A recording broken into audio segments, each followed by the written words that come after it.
Cuando andaba en la universidad, ya terminando la carrera, bueno, nosotros tenemos lo que son las materias selectivas. Y una de las materias selectivas que decidí hacer se llamaba diseño de interfaces de usuario, ¿no? Ingeniería en sistemas, programación, construcción de software. Una de las partes de la construcción de software muy importante es un atributo de calidad que se llama usabilidad. El diseño de interfaz de usuario lo que pretende es justamente enfocarse en ese atributo de calidad. Y la cosa es básicamente los sistemas de informática deben ser usables, se dice. Es decir, deben ser sencillos de usar, deben ser cómodos de usar. No debería pasar que vos utilizando el software te den ganas de agarrar a piñazo a todo el mundo porque el software es una basura y funciona y es difícil de usar. Eso no debería pasar. Pasa más de lo que nos gustaría, pero bueno, no debería pasar. Esa es la teoría de por qué existe esta materia. Importantísimo es, o sumamente interesante, es cómo se desarrolla la materia. Porque la materia se desarrolla en torno a un concepto llamado psicología cognitiva. Es decir, utiliza psicología para entender cómo funciona el cerebro humano y en base a eso tratar de construir interfaces de usuario. Una interfaz de usuario es básicamente la pantalla, lo que vos ves, ¿no? Lo que vos usás en el celular, usás mediante sistema táctil, sistema touch en la computadora, con el mouse, con el teclado, pero es lo que vos ves, ¿no? Es la pantalla. Entonces utiliza psicología cognitiva para entender cómo funciona el cerebro humano y tratar de buscar la mejor manera de presentarte a vos las funcionalidades de ese software de manera de que te sea cómodo, ¿no? Y se basa en un montón de cosas, principios de Gestalt, por ejemplo, el tema de armonía, de ubicar los componentes de la pantalla de manera que sea armónico, que sea gustoso, que sea fácil de visualizar las cosas mediante agrupaciones, mediante un uso sistemático de colores, homogenizar las cosas. Bueno, hay un montón de cosas muy interesantes. También utilizábamos las heurísticas de Nielsen, entre otras cosas. Tratar de no hacer que el usuario tenga que usar la memoria, estar recordando, bueno, ¿dónde carajos estoy parado, no? ¿Y dónde vine? ¿Qué datos tenía? Mostrámelos para que yo no tenga que usar la memoria. Básicamente la mitad de la materia es psicología cognitiva, o sea, es pura. Ir a atacar psicología cognitiva y aprender sobre eso. Y en eso vos aprendés algo muy importante, muy útil, jodidamente interesante, que a mí me gustó muchísimo, que es básicamente la teoría del proceso dual. Podés buscarla en internet para profundizar, pero yo te voy a contar un poco de qué trata. Trata básicamente de que el cerebro está como dividido en dos grandes sistemas, ¿no? Y como ellos carecen de imaginación, igual que yo cuando llamé el tema de la ignorancia 1 y nivel 1 y nivel 2, bueno, ellos le llaman sistema 1 y sistema 2. Parece que los científicos no somos muy creativos, que digamos. En fin.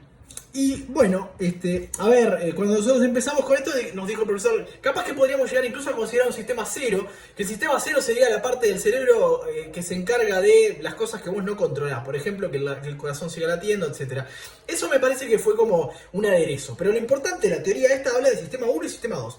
El sistema 1 es el que se encarga de manera automática de tomar decisiones. Y el profesor decía, es el gatillo fácil, es el que toma decisiones así, al toque, no piensa demasiado. Por ejemplo, vas caminando por la calle, pisás una baldosa floja, perdés el equilibrio y es enseguida el sistema 1 el que salta en ese momento para corregir el rumbo y que no te caigas, ¿no? Al punto incluso que el hecho de caminar, el hecho de respirar, todo eso es el sistema 1 que está funcionando. Vos no tenés que pensar para hacerlo.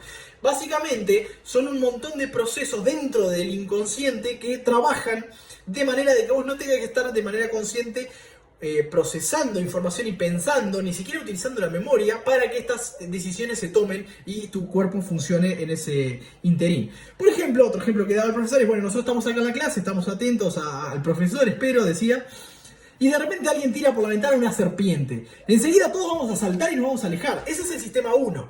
Es el sistema 1 el que está defendiéndote y generando el instinto de alejarte de esa posible amenaza. ¿Ok? El sistema 1 es básicamente la toma de decisiones instantáneas. No piensa. El sistema 1 no usa la razón. Utiliza el instinto. ¿Ok? Luego tenemos el sistema 2. El sistema 2 utiliza, o mejor dicho, representa una serie de procesos que utilizan el consciente, es decir, la razón, es lógico. ¿Ok? El sistema 2 sos vos conscientemente tomando decisiones y pensando lo que es mucho más lento y reflexivo. El sistema 1 es rápido, toma las decisiones de manera casi instantánea. El sistema 2 no, el sistema 2 es muy lento y toma las decisiones de manera reflexiva y consciente, ¿no? Es lo que te permite, por ejemplo, aprender a jugar ajedrez, aprender a andar en bicicleta, tomar decisiones, ¿no? Y un montón de cosas que son bastante inherentes al ser humano, de hecho. Los animales tienen el sistema 2 bastante poco desarrollado. Los que lo tienen más desarrollado son los primates, que son los que son más parecidos a nosotros. Pero el sistema 2 es la joya del ser humano. Es lo que nos permite ser lo que somos los seres humanos en sí, lo que nos permite construir las cosas que construimos, ¿no? Cuestión de que se puede pasar del sistema 2 al sistema 1. ¿Cómo? Bueno, básicamente otra teoría, la teoría de las 10.000 horas del psicólogo sueco Anders Ericsson. Este decía que cualquier cosa que vos le dedicaras 10.000 horas te ibas a convertir en un experto.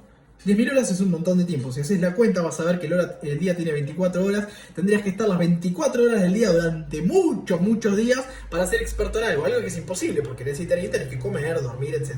O sea que es un montón de tiempo. Pero el punto de todo esto, lo que decía este tipo es que el talento no es más importante que la práctica. Es decir, la práctica es el maestro, ¿no? Lo que dice la famosa frase. Obviamente que una persona que nace con talento para hacer algo, le va a ser más sencillo ejecutar ese algo bien. Pero cualquier persona que adquiera la suficiente práctica va a poder hacer eso bien también. Y acá es donde viene la magia. Porque, ¿qué significa? Si yo hago algo conscientemente, como jugar ajedrez, durante 10.000 horas, decía este psicólogo sueco, no importan las horas, lo que importa es que si lo hago la suficiente cantidad de tiempo, va a llegar un momento en el que por lo menos una parte, e incluso posiblemente todo, esa actividad pase a ser parte del sistema 1, al punto que ya no tenga que pensar para realizarlo, sino que lo haga de manera instintiva, de manera instantánea y de gatillo fácil, ¿no? Y ahí es donde viene la cosa, porque una vez que vos aprendés a andar en bicicleta, después ya no tenés que pensar para hacerlo. Ya sale de manera automática, al punto que dicen por ahí que olvidarse de andar en bicicleta es muy difícil. Caminar, de hecho, es algo que en realidad uno aprende cuando es niño, de manera reflexiva, pero después ya no pensás en hacerlo. Entonces se puede pasar del sistema 2 al sistema 1. Y por supuesto que también al revés. Un ejemplo que daba este tipo, y decía, bueno, el sistema 2 es muy importante también, ¿no? El sistema 1, por supuesto que es sumamente importante y está bueno entrenarse al punto de que las cosas que haces cotidianamente sean rápidas, ágiles, sea gatillo fácil. Y básicamente la materia en realidad se enfocaba en tratar de hacer que fuera el sistema 1 el que usaba la interfaz de usuario y no el sistema 2, porque es molestoso pensar, y ahora vamos a ir a eso. Pero el punto es que decía que el sistema 2 sin duda que también es muy importante, y daba un ejemplo de un incendio que hubo, creo que en Chile, en donde los bomberos estaban apagando un incendio en un monte y el viento cambió hacia ellos, entonces les estaba trayendo el incendio.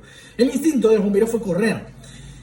Empezaron a correr, el incendio detrás de ellos, y el jefe de ellos se dio cuenta de que no iban a llegar a tiempo a no sé dónde rayos era que querían ir para tratar de salvarse, y les gritó, pero los otros no le escucharon y siguieron corriendo. Entonces lo que hizo el tipo fue agarrar una de estas capas antifuego que ellos tienen y se tapó con la capa. Fue el único superviviente. Ese fue el sistema 2, pensando y dándose cuenta de que el instinto no le iba a ser suficiente para salvarse, sino que tenía que utilizar la razón, y ahí fue donde esta persona, haciéndole caso a la razón, se salvó la vida y sus compañeros murieron. Obviamente que se quemó hasta el ojete, pero el punto es que se sobrevivió.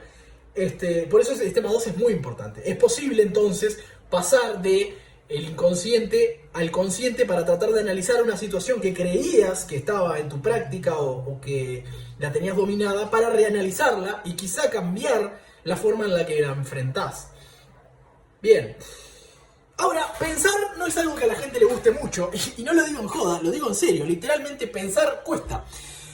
Dicen por ahí que el cerebro en su estado normal gasta 0,5 calorías por minuto solo por sobrevivir, pero cuando piensa pasa a 1,5, se triplica el gasto. El profesor nos contaba que pensar demanda muchísima energía, por eso es que a la gente no le gusta cuando la interfaz de usuario, ¿no? Porque esto era por la materia, te hace pensar. Eso hace que el cerebro se vaya cansando y eventualmente decir, bueno, esta aplicación es una porquería, no la quiero usar más. El punto detrás de eso es que en realidad pensar hace gastar tanta energía que 2 horas de pensar activamente equivale a correr una maratón entera en gasto de energía.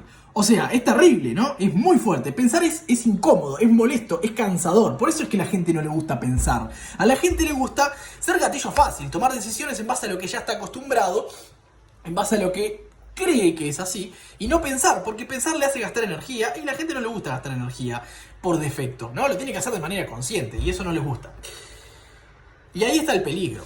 El peligro de no pensar. ¿Por qué? Porque los políticos, la política, estudia este tipo de cosas y en muchos casos la utiliza.